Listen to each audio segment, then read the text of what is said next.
گھر والوں نے میری شادی 14 سالے بچے سے کرا دی، جبکہ میں 26 سال کی جوان کنواری لڑکی تھی۔ مجھے بھی تو ضرورت تھی ایک جوان لڑکے کی، پر میرے ابا نے میری بچے سے شادی کروا دی۔ لیکن 14 سالہ بچے نے تو میرے ہوش اڑا کر رکھ دیے، کیونکہ اس نے لہسن پیس کر میں دلہن بنی بیٹھی تھی اور نہ چاہتے ہوئے بھی اپنے 14 سالہ شوہر کا انتظار کر رہی تھی۔ میرے دل میں کوئی ارمان نہ تھا، بلکہ مجھے تو اپنے باپ پر شدید غصہ آ رہا تھا، جس نے اپنی بیماری کی وجہ سے میری شادی یہ سوچ کر ایک 14 سالہ بچے سے کروا دی تھی کہ کم سے کم میں ابا کے مرنے سے پہلے اپنے گھر کی ہو جاؤں گی۔ لیکن پتہ نہیں کیوں میرے باپ نے ایک دفعہ بھی میرے جذبات کے بارے میں نہ سوچا تھا۔ ایک 14 سال کا بچہ مجھ جیسی 26 سال نوجوان لڑکی کو کیسے خوشی دے سکتا تھا؟ میں جوان تھی اور خوبصورت تھی۔ بہت سے لڑکے تھے جو مجھ سے شادی کے خواہش مند تھے، لیکن میرے باپ نے یہ 14 سالہ بچے کو میرے لیے چن کر میری زندگی برباد کر دی تھی۔ نہ ہی ابا نے میرے جذبات کی پرواہ کی تھی اور نہ ہی میری خواہشات کا کوئی خیال رکھا تھا۔ یہی سوچ سوچ کر میرا سر پھٹ رہا تھا کہ میں اس بے جوڑ رشتے کے ساتھ ساری زندگی کیسے گزاروں گی۔ میرے پاس تو واپسی کا بھی کوئی راستہ نہیں تھا۔ ابا مجھے رخصت کر کے خود تو مطمئن ہو گیا تھا، لیکن مجھے ایک ایسی جلتی ہوئی آگ میں جھونک گیا تھا جس میں شاید میں ساری زندگی ہی جلنے والی تھی۔ ساری رات آنسوؤں کی نظر ہو رہی تھی اور میں بے بس اور لاچار ہو کر بیٹھی ہوئی تھی۔ میں اپنی ہی سوچوں میں گم تھی کہ کمرے کا دروازہ کھلا۔ مجھے لگا تھا کہ میرا شوہر آیا ہوگا، لیکن ایک 20 سال کی لڑکی میرے پاس چلی آئی۔ میں اپنے سسرال میں کسی کو بھی نہیں جانتی، اسی لیے اس بات سے بھی انجان تھی کہ یہ لڑکی کون ہے۔ اس کی نظریں میرے وجود پر جمی ہوئی تھیں۔ وہ میرے سامنے ہی بیٹھ گئی اور میرے ہاتھوں کو اپنے ہاتھوں میں تھام کر کہنے لگی، تم کتنی خوبصورت ہو مریم، تمہارے ہاتھ پاؤں کتنے نرم و نازک ہیں۔ تمہیں تو کوئی بھی شہزادہ مل سکتا تھا، لیکن تمہارے باپ نے تمہیں میرے 14 سالہ بھائی کے ساتھ رخصت کر کے تم پر بڑا ظلم ڈھایا ہے۔ اس لڑکی کی باتیں سن کر مجھے اندازہ ہو گیا تھا کہ وہ میری نند ہے۔ روایتی نندوں والا کردار ادا نہیں کر رہی تھی، بلکہ اس کے ہر انداز میں میرے لیے محبت تھی۔ اس کی باتوں نے میری آنکھوں کے ہوش نم کر دیے اور میں نے بنا کچھ کہے چند آنسو بہا کر بے مول کر دیے۔ اس لڑکی نے جلدی سے میرے آنسو پونچھے اور کہنے لگی، رونے کی کوئی بات نہیں ہے مریم، میں تمہارے ساتھ ہوں۔ میرا بھائی برا نہیں ہے، وہ بھی تمہارا خیال رکھے گا، بس وہ ابھی بچہ ہے، اور میرے باپ نے تمہارے ابا کی دوستی کی خاطر تم دونوں کو رشتے میں باندھ دیا ہے۔ تم کچھ وقت اس کے ساتھ اس رشتے کو سنبھالو، پھر ہم کچھ سوچیں گے، اور میں تمہیں اس بے جوڑ رشتے سے آزادی دلوا دوں گی۔ اس لڑکی کی باتیں سن کر مجھے جینے کی نئی امید مل گئی تھی۔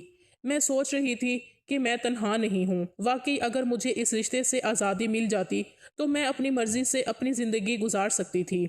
مجھے اپنے ابا سے کوئی امید نہ تھی۔ میں نے سوچ لیا تھا کہ میں پلٹ کر ان کی طرف نہیں دیکھوں گی۔ وہ مجھے تسلی دے کر نکلی تو ایک 14 سالہ بچہ کمرے میں چلا آیا، اور پہلی نظر میں ہی میں جان گئی کہ یہی میرا شوہر ہے۔ میں اسے دیکھ کر ہکا بکا رہ گئی تھی۔ اگر میرا بھائی ہوتا تو شاید وہ بالکل اس جیسا ہی ہوتا۔ وہ میرے قریب آ کر بیٹھا اور بے اختیار ہی میری چوڑیوں سے کھیلتا ہوا کہنے لگا کہ مجھے سرخ رنگ کی چوڑیاں بہت پسند ہیں، یہ تو آپ کی گوری گوری کلائیوں پر بہت جچ رہی ہیں۔ میں نے گھبرا کر اپنے ہاتھ پیچھے کھینچ لیے۔ وہ 14 سال کا تھا، لیکن میرا شوہر تھا، اور یہی سوچ کر مجھے کچھ گھبراہٹ ہو رہی تھی۔ میری اس حرکت پر اس نے مسکرا کر میری طرف دیکھا اور کہنے لگا کہ مریم، آپ تو ایسے ڈر رہی ہیں جیسے میں آپ کو کھا جاؤں گا۔ آپ میری بیوی ہیں، کیا آپ کو معلوم نہیں؟ ایک 14 سالہ بچے کے منہ سے اپنے لیے بیوی کا لفظ سن کر میں تو خاموش ہو گئی تھی، اور پھر میں نے کہا کہ میں بہت زیادہ تھک گئی ہوں اور لباس تبدیل کر کے سونا چاہتی ہوں۔ اس نے کوئی اعتراض نہ کیا اور میں غسل خانے میں گھس گئی۔ کتنی ہی دیر میں شاور کھول کر نیچے کھڑی اپنے آنسوؤں کو پانی کے ساتھ ملاتی رہی اور اپنے دل کو ہلکا کرتی رہی۔ مجھے یوں ہی شاور کے نیچے کھڑے کافی دیر گزر گئی تھی، اور پھر اچانک ایسا لگا جیسے کسی کی نظریں میرے وجود پر جمی ہوں۔ میں نے گھبرا کر ادھر ادھر دیکھا، لیکن واش روم میں ایسی کوئی کھڑکی نہیں تھی کہ کوئی باہر سے مجھے دیکھ سکتا۔ تو کیا کمرے میں سے کوئی مجھے دیکھ رہا تھا؟ لیکن کون؟ کمرے میں اور احمد تھے۔ میں بہت زیادہ پریشان ہو گئی۔ میں نے جلدی سے لباس تبدیل کیا اور غسل خانے سے باہر نکلی تو میرا شوہر بستر پر گہری نیند میں سویا ہوا تھا۔ اسے سوتا دیکھ کر مجھے یقین ہو گیا کہ مجھے وہم ہوا تھا۔ اگر وہ سو رہا تھا تو بھلا مجھے کون دیکھ سکتا تھا؟ میں خاموشی سے بیٹھ کے دوسرے کنارے پر لیٹ گئی اور آنکھیں بند کر کے سونے کی کوشش کرنے لگی۔ سارے دن کی تھکن اور رونے دھونے کی وجہ سے میری آنکھیں اس قدر جل رہی تھیں کہ کچھ ہی دیر میں نیند آ گئی۔ لیکن آدھی رات کو مجھے کچھ عجیب سا احساس ہوا اور میں نیند میں گھبرا کر اٹھ بیٹھی۔ کمرے میں اس قدر اندھیرا تھا کہ مجھے کچھ بھی سمجھ میں نہیں آ رہا تھا۔ نہ جانے کیوں مجھے نیند میں ایسا محسوس ہوا تھا جیسے کسی نے میرے وجود پر ہاتھ پھیرا ہو۔ بڑی مشکل سے میں نے میز پر رکھے لیمپ کو آن کیا اور اپنے ساتھ بستر پر پڑے احمد پر نظر ڈالی، جو پہلے کی طرح ہی گہری نیند سو رہا تھا۔ شاید پھر یہ میرا وہم تھا، اسی لیے ایسا لگا تھا کہ کسی نے مجھے چھونے کی کوشش کی ہے۔ یہی سوچ کر میں نے دوبارہ لیمپ بند کیا اور سو گئی۔ لیکن صبح جب میری آنکھ کھلی تو میرا حلیہ کچھ نامناسب تھا اور ایسا لگ رہا تھا جیسے رات کسی نے میرے ساتھ چھیڑ چھاڑ کی ہو۔ میرا لباس بھی اس قدر ڈھلکا ہوا تھا، مگر احمد گہری نیند میں تھا۔ میں نے پریشانی کے عالم میں یہاں وہاں نظر ڈالی، سب کچھ ٹھیک ٹھاک تھا، یا مجھے بار بار وہم ہو رہا تھا، یا پھر بات کچھ اور ہی تھی، یا پھر سے پریشانی نے مجھے آ گھیرا تھا۔ میں تھوڑی دیر میں فریش ہو کر کمرے سے باہر نکلی تو سامنے ہی میز پر احمد کے ابا یعنی میرے سسر بیٹھے ہوئے تھے۔ مجھے دیکھتے ہی انہوں نے سر سے پاؤں تک مجھے اپنی نظروں کے حصار میں لیا اور مسکرا کر کہنے لگے، آؤ مریم، میں تمہارا انتظار کر رہا تھا، چلو میرے ساتھ بیٹھ کر ناشتہ کر لو۔ میرے سسر نے کرسی اپنے قریب کی اور مجھے بیٹھنے کا اشارہ کیا تو مجھے کچھ عجیب سا لگا۔ ایسا نہیں تھا کہ میں اپنے سسر کو پہلی دفعہ دیکھ رہی تھی، میں انہیں اچھی طرح جانتی تھی۔ وہ میرے ابا کے دوست تھے اور ان کا ہمارے گھر کافی زیادہ آنا جانا تھا، لیکن شروع سے ہی مجھے وہ کچھ خاص پسند نہیں تھے۔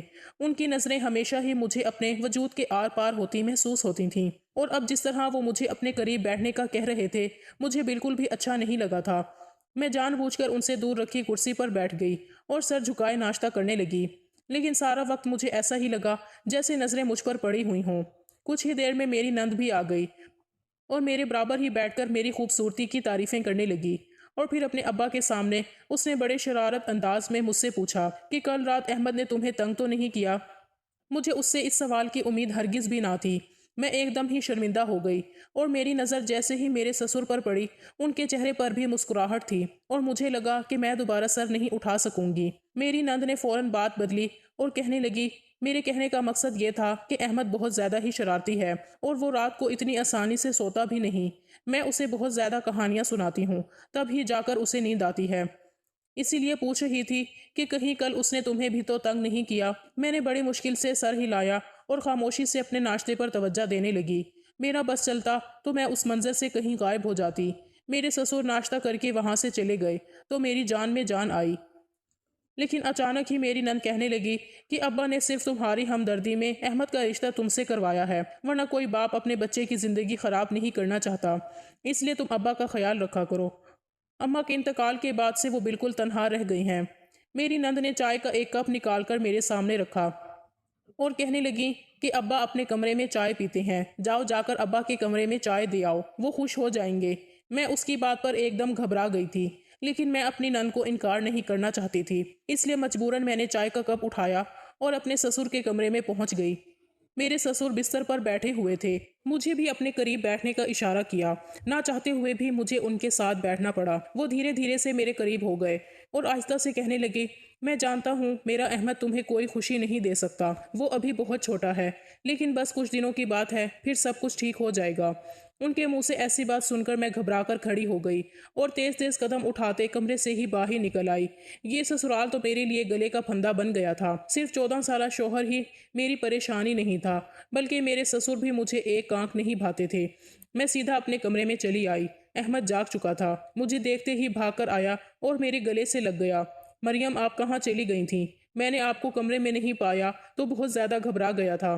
احمد کی یہ قربت مجھے بوکھلا رہی تھی۔ اس کی عمر بھلے ہی کم تھی، لیکن وہ میرا مجازی خدا تھا۔ فطری طور پر اس کی قربت پاتے ہی میرا دل اس کی جانب ہونے لگا تھا اور میں نے بڑی مشکل سے اپنے جذبات پر قابو پایا تھا۔ وہ مجھے چھوڑ کر پیچھے ہٹا تو میں نے غصے سے اسے دیکھا اور کہا کہ آئندہ میرے قریب نہ آنا، مجھے اچھا نہیں لگتا۔ میری بات پر اس کے چہرے کا رنگ بدل گیا اور اس سے پہلے وہ کچھ کہتا میری نند چلی آئی اور احمد پر غصہ کرنے لگی کہ وہ اتنی دیر سے کیوں اٹھا ہے، اس کے امتحان قریب ہیں، اسے پڑھائی پر توجہ دینی چاہیے۔ وہ ڈانٹ ڈپٹ کرتی احمد کو اپنے ساتھ لے گئی۔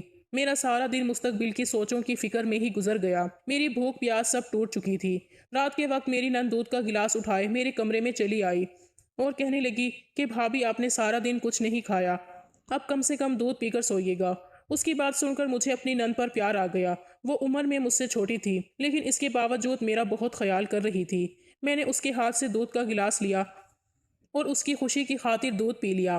احمد بھی کمرے میں آ گیا تھا۔ اس نے بھی ایک گلاس دودھ پیا اور سونے کے لیے لیٹ گیا۔ ایسا لگ رہا تھا جیسے وہ مجھ سے ناراض ہو۔ اس نے ایک نظر بھی میری طرف نہیں دیکھا تھا۔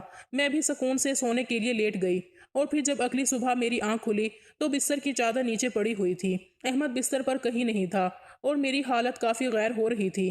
میں رات کو صحیح لباس پہنے ہوئے تھی، لیکن اس وقت میرا لباس کندھے پر سے ہٹا ہوا تھا، جیسے کسی نے زور آزمائی کی ہو۔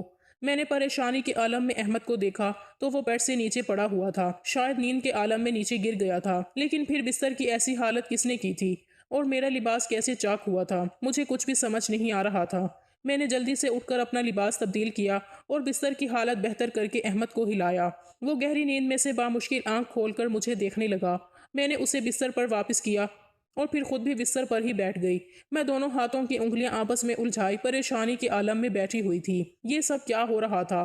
احمد ایک 14 سالہ بچہ تھا اور مجھے یقین تھا کہ وہ میرے ساتھ کوئی ایسی ویسی حرکت نہیں کر سکتا، لیکن اگر احمد نے میرے ساتھ کچھ غلط نہیں کیا تھا تو پھر یہ سب کیسے ہو رہا تھا؟ کافی دیر اسی طرح اپنی سوچوں میں الجھنے کے بعد میں کمرے سے باہر نکلی تو مجھے ایسا محسوس ہوا جیسے کوئی میرے دروازے کے ساتھ لگ کر کھڑا تھا اور میرے دروازہ کھولتے ہی چھپ گیا۔ میں نے ایک سائے کو تیزی سے دور ہوتے ہوئے دیکھا تھا اور اس بات نے میرے شک کو یقین میں بدل دیا تھا۔ یہ سوچ کر میرے قدموں تلے سے زمین نکل گئی تھی۔ اس گھر میں احمد کے علاوہ اگر کوئی مرد تھا تو وہ میرا سسر تھا، اور میں سوچ بھی نہیں سکتی تھی کہ کوئی باپ اپنے بیٹے کی بیوی کے ساتھ کوئی غلط حرکت کر سکتا ہے۔ میں اپنے ہی شوہر کے گھر میں خود کو غیر محفوظ تصور کر رہی تھی۔ واش روم سے نکل کر نند میرے پاس آئی اور میرے چہرے کے اڑے ہوئے رنگ دیکھ کر کہنے لگی، بھابھی سب خیریت تو ہے؟ کیا ہوا؟ آپ کیوں پریشان کھڑی ہیں؟ میں نے ڈرتے ڈرتے اس کو بتایا کہ مجھے ایسا لگ رہا تھا جیسے کوئی میرے دروازے کے ساتھ کھڑا ہو یا پھر اندر جھانکنے کی کوشش کر رہا ہو۔ میری بات سن کر وہ حیران ہوئی اور کہنے لگی کہ ابا تو صبح سے ڈاکٹر کی طرف گئے ہوئے ہیں اور احمد آپ کے کمرے میں ہے، میں کھانا تیار کر رہی ہوں۔ آپ کو یقیناً کوئی وہم ہوا ہے۔ میں نے اس کو یقین دلانے کی کوشش کی۔ میں نے خود کوئی سایہ دیکھا تھا، لیکن اس کو میری بات پر یقین نہ آیا۔ وہ یہی کہہ رہی تھی کہ گھر میں اس کے علاوہ اس وقت اور کوئی نہیں۔ احمد کو امتحانات سے ایک ہفتہ پہلے ہی اسکول سے چھٹیاں ملی تھیں اور آج اس کی آخری چھٹی تھی۔ میری نند سمیرہ مجھے بتانے لگی کہ وہ پڑھائی میں بہت تنگ کرتا ہے اور اب مجھے اسے پڑھانا چاہیے۔ میں نے آہستہ آہستہ اپنی ذمہ داریاں اٹھانی شروع کی اور احمد کو بھی خود پڑھانے لگی۔ میری زیادہ تر یہی کوشش ہوتی کہ میں اپنے کمرے میں رہوں اور اپنے سسر کے ساتھ بات چیت نہ کروں۔ پتہ نہیں کیوں مجھے ان سے خوف محسوس ہوتا تھا۔ دن تیزی سے گزرتے چلے جا رہے تھے۔ احمد کے ساتھ میری کافی اچھی دوستی ہو گئی تھی۔ وہ میرے قریب بھی آتا تو مجھے گھبراہٹ یا بے چینی نہ ہوتی۔ میں محبت سے اس کے ساتھ پیش آتی۔ وہ ایک بن ماں کا بچہ تھا اور یہی سوچ کر میں آہستہ آہستہ اس کا خیال رکھنے لگی۔ شادی کے بعد چند دن ہی مجھے کچھ غیر معمولی سی حرکت کا احساس ہوا تھا، لیکن اب ایسا کچھ بھی نہ تھا اور اسی لیے میں پرسکون ہو کر اپنی نئی زندگی گزار رہی تھی۔ میری نند سے میری کافی زیادہ دوستی ہو گئی تھی۔ وہ واقعی بہت اچھی اور محبت کرنے والی لڑکی تھی۔ اس نے میرا خیال رکھنے اور دل جوئی کرنے میں کوئی کسر نہ چھوڑی تھی۔ دوسری طرف احمد بھی عام بچوں جیسا نہیں تھا، بلکہ وہ مجھے اپنی عمر سے بڑا اور ذمہ دار معلوم ہوتا تھا۔ میری شادی کو یہ تیسرا مہینہ تھا۔ میری طبیعت کچھ خراب رہنے لگی تھی۔ ہر وقت چکر سے محسوس ہوتے۔ کچن میں جاتی تو چیزوں کی خوشبو سے جی گھبرانے لگتا۔ کھانا دیکھ کر طبیعت خراب ہونے لگتی۔ شروع میں مجھے لگا کہ شاید یہ سب کمزوری اور گرمی کی وجہ سے ہے، لیکن پھر ہر گزرتے دن کے ساتھ میری طبیعت نڈھال ہوتی چلی گئی اور جب میری نند نے میری طبیعت زیادہ خراب دیکھی تو زبردستی میرا ہاتھ پکڑ کر مجھے اپنے ساتھ ڈاکٹر کے پاس لے گئی۔ ڈاکٹر نے کافی سارے سوالات کرنے کے بعد الٹرا ساؤنڈ کرنے کے لیے بھیجا اور پھر جب رپورٹ آئی تو میرے سر پر آسمان گر پڑا، کیونکہ میں حاملہ ہو چکی تھی اور یہی بات میرے لیے ناقابل یقین تھی۔ میرا شوہر ایک 14 سال کا بچہ تھا جس کے ساتھ میرا کوئی تعلق نہیں تھا، تو پھر میں حاملہ کیسے ہو سکتی تھی؟ میں نے گھبرا کر ڈاکٹر سے کہا کہ یقیناً آپ کو کوئی غلط فہمی ہوئی ہے۔ میری بات سن کر ڈاکٹر مسکرائی اور کہنے لگی، آپ کی نئی شادی ہوئی ہے نا، اسی لیے خبر سن کر آپ تھوڑی پریشان ہو گئی ہیں، لیکن پریشانی کی کوئی بات نہیں۔ حاملہ ہونا کوئی بیماری تو نہیں ہے، یہ تو خوشی کی بات ہے۔ آپ تو خدا کا شکر ادا کریں، شادی کے تیسرے ہی مہینے اللہ نے آپ کی جھولی بھر دی، ورنہ لوگ تو سالوں سال منتیں مرادیں مانگتے ہیں اور پھر بھی اولاد جیسی نعمت سے محروم رہتے ہیں۔ ڈاکٹر نے کچھ دوائیاں لکھ کر میرے ہاتھ میں پرچہ تھمایا تو میں حیران و پریشان سی اپنی نند کے ساتھ باہر نکل آئی۔ اس کے چہرے کی ہوائیاں بھی اڑی ہوئی تھیں اور زبان کو تالا لگ گیا تھا۔ میری آنکھوں میں آنسو آ رہے تھے۔ میں نے غصے سے اپنی نند سے کہا کہ یہ سب کیا ہو گیا ہے؟ میرے اور احمد کے درمیان تو ایسا کچھ بھی نہیں تھا، پھر میں کیسے حاملہ ہو سکتی ہوں؟ میں ہرگز بھی بد کردار عورت نہیں ہوں۔ میری نند نے گہری نظر میرے وجود پر ڈالی اور بنا کچھ کہے مجھے گھر لے آئی۔ سارا راستہ وہ خاموش رہی تھی اور مجھے لگ رہا تھا کہ میں اس کی نظروں میں قصوروار ہوں۔ مجھے ڈر تھا کہ اگر وہ بھی میرے کردار پر یقین نہیں کرے گی تو میں کہاں جاؤں گی؟ اپنے سسر سے تو مجھے ذرا بھی امید نہ تھی، کہیں یہ بچہ میرے سسر کا تو نہیں؟ یہ خیال آتے ہی میرے پیروں تلے سے زمین نکل گئی تھی۔ میں اور سمیرہ جیسے ہی گھر میں داخل ہو گئے تو سامنے ہی میرے سسر بیٹھے تھے۔ انہیں معلوم تھا کہ ہم ڈاکٹر کے پاس گئے ہیں۔ مجھے دیکھتے ہی انہوں نے فوراً میری طبیعت کے بارے میں پوچھا تو میری آنکھوں سے آنسو گرنے لگے اور سمیرہ اور میں سر پکڑ کر بیٹھ گئے اور اس نے اپنے باپ کو میرے حاملہ ہونے کی خبر سنا ڈالی اور مجھے لگا کہ میں شرم کے مارے زمین میں دھنس جاؤں گی۔ یہ بچہ ان کا تھا، تب میں کسی کو منہ دکھانے کے لائق نہیں رہوں گی۔ احمد بچہ ضرور تھا لیکن اتنا چھوٹا بھی نہیں تھا کہ اسے لفظ حاملہ کا مطلب سمجھ نہ آتا۔ یہ خبر سنتے ہی میرے سسر غصے میں اٹھ کھڑے ہوئے اور نفرت سے میری طرف دیکھتے ہوئے کہنے لگے کہ میں تو تمہیں بہت نیک اور پارسا سمجھ کر اپنے گھر کی بہو بنا کر لایا تھا۔ میں نے سوچا تھا کہ تمہارے مرتے ہوئے باپ کی آخری خواہش بھی پوری ہو جائے گی اور میرے بن ماں کے بچے کو تمہارا سہارا مل جائے گا، لیکن تم نے تو ہمارے دامن پر داغ لگا دیا ہے۔ یہ کس کا بچہ ہے؟ تم نے کس کے ساتھ گناہ کیا ہے؟ اس سے پہلے کہ میں کوئی جواب دیتی، احمد بیچ میں بول اٹھا اور کہنے لگا کہ ابا، میری بیوی ایسی نہیں ہے، آپ غلط سمجھ رہے ہیں۔ میں نے حیرت سے اس کی طرف دیکھا تھا۔ وہ 14 سالہ بچہ آج میری حمایت میں اپنے باپ کے سامنے کھڑا ہو گیا تھا، جبکہ میں نے تو کبھی اسے پورے دل سے اپنا شوہر بھی نہیں مانا تھا۔ احمد کے ابا غصے میں کہنے لگے، پھر تم بتاؤ، یہ بچہ کیا تمہارا ہے؟ ان کے سوال پر وہ خاموش ہو گیا۔ میرے سسر غصے میں یہاں سے وہاں ٹہلنے لگے اور پھر انہوں نے یہ ایک فیصلہ کیا جسے سن کر میرے سر پر آسمان گر پڑا۔ وہ احمد سے کہہ رہے تھے کہ ابھی اور اسی وقت اس بدذات لڑکی کو طلاق دو اور اس کو یہاں سے چلتا کرو۔ اس کے ساتھ کی گئی نیکی آج ہمارے گلے کا توپ بننے والی ہے۔ طلاق کا لفظ سنتے ہی میری چیخ نکل گئی اور پھر ایک ایسی بات ہوئی کہ میری روح کانپ گئی۔ میری نند نے بتا دیا تھا کہ یہ بچہ کس کا ہے اور اسی بات میں میرے قدموں تلے سے زمین نکل گئی تھی۔ وہ جانتی تھی کہ میں کس کے بچے کی ماں بننے والی ہوں، لیکن خوف کے مارے خاموش تھی، اور جب اسے پتا چلا کہ میری زندگی برباد ہو جائے گی تو اس نے ساتھ سچ بتا دیا۔ وہ روتے ہوئے کہنے لگی کہ وہ ایک لڑکے کو پسند کرتی تھی اور وہ لڑکا چھپ چھپ کر ملنے کے لیے آیا کرتا تھا۔ سمیرہ نے اسے پورے گھر کی چابیاں دے رکھی تھیں، لیکن جب میں رخصت ہو کر یہاں آئی تو شادی والی رات اس لڑکے نے مجھے دیکھ لیا اور میری خوبصورتی سے بہت زیادہ متاثر ہوا، لیکن سمیرہ کو ہرگز بھی اندازہ نہیں تھا کہ اس کی نیت خراب ہے۔ اس لڑکے نے گھر کی چابیوں سے فائدہ اٹھا کر شادی کی رات میرے کمرے میں آ کر نہ صرف غسل خانے میں مجھے شاور لیتے دیکھا، بلکہ وہ رات کو میرے ہی کمرے میں چھپ گیا اور موقع پا کر میرے ساتھ زبردستی کرتا رہا۔ لیکن میری آنکھ کھل گئی اور اسے اندازہ ہوا کہ میں کچی نیند سوتی ہوں، اس لیے اس نے سمیرہ کو کہا وہ ہم دونوں میاں بیوی کو نیند کی دوا دے کر سلایا کریں تاکہ انہیں ملنے میں آسانی ہو۔ لیکن در حقیقت وہ اس بات کا فائدہ اٹھا کر مجھے استعمال کرنا چاہتا تھا اور اس نے ایسا ہی کیا۔ سمیرہ کو کچھ ہی دنوں میں پتا چل گیا کہ اس لڑکے نے اس کو دھوکہ دے کر مجھے استعمال کیا ہے اور وہ اس بات پر ان دونوں کا جھگڑا ہو گیا اور وہ اس کو ہمیشہ کے لیے چھوڑ کر چلا گیا، لیکن جاتے جاتے میرے دامن پر داغ لگا گیا اور آج میں اسی کے بچے کی ماں بننے والی ہوں۔ اس نے ہاتھ جوڑ کر معافی مانگی اور اپنے باپ سے التجا کی کہ اس کی گناہ کی سزا مجھے نہ دی جائے۔ اپنی بیٹی کا سچ جان کر میرے سسر کی جان نکل گئی تھی۔ احمد مجھے سہارا دے کر کمرے میں لے آیا اور اس نے مجھے تسلی دی کہ وہ میرا ساتھ دے گا اور مجھے کوئی تکلیف نہیں ہونے دے گا۔ میرے سسر نے سمیرہ کو غصے میں کمرے میں بند کر دیا تھا، لیکن وہ بیچاری تو خود دھوکے کا شکار ہو رہی تھی، اس لیے میں نے نہ صرف اسے معاف کر دیا بلکہ کچھ ہی عرصے میں اپنے سسر کو بھی اس بات کے لیے مجبور کیا کہ وہ بھی سمیرہ کو معاف کر دیں۔ احمد نے جس طرح میرا ساتھ نبھایا تھا، میں نے فیصلہ کر لیا تھا کہ میں اپنی